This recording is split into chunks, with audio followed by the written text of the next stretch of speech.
So in this subchapter on mitral regurgitation, we'll talk about other causes of MR. Other primary causes, in other words, causes which are related to a structural problem of the mitral valve.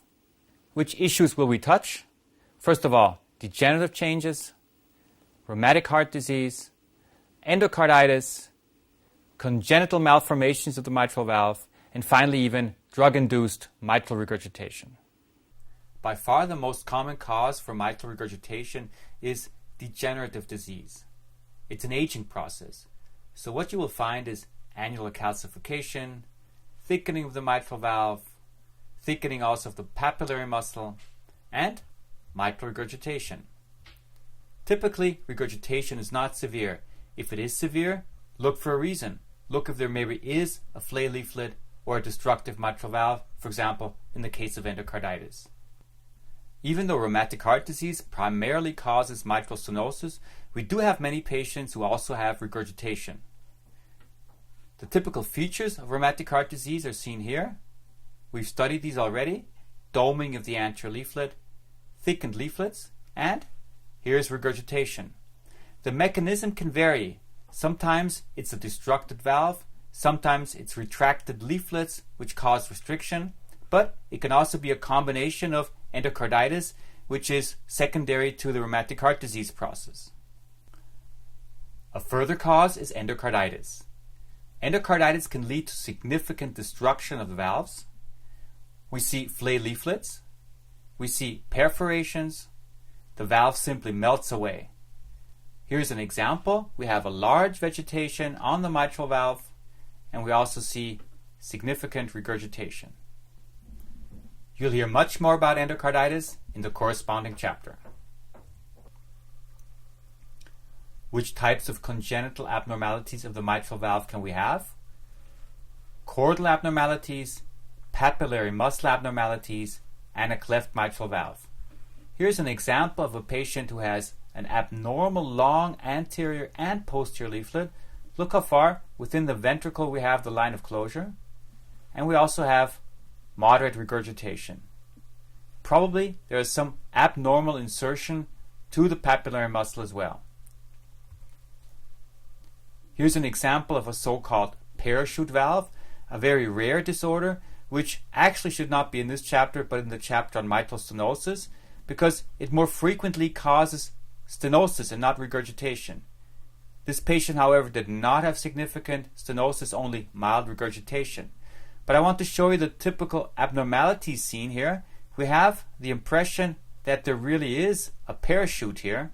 Why? Because these leaflets insert on one papillary muscle. This is the two-chamber view. Look at the abnormal morphology of the mitral valve. This is the four-chamber view. Again, we have the insertion of both leaflets from the same papillary muscle. And this here is the parasternal long axis again. The third type of congenital defect of the mitral valve I would like to show you is the so-called cleft mitral valve. All patients who have a primum ASD also have a cleft mitral valve. Rarely will you also find an isolated cleft mitral valve. Here is an example. Parasternal long axis view. Very abnormally formed mitral valve. However, many patients do not have such an abnormal appearance of the mitral valve in the parasternal long axis view. What is really diagnostic is the color Doppler, where you see the jet that goes through the mitral valve, and the short axis view, where you can actually visualize the cleft. This is the posterior leaflet here, this is the anterior leaflet here, and here you see the cleft. If you turn on the color, you see that the jet goes right through this cleft.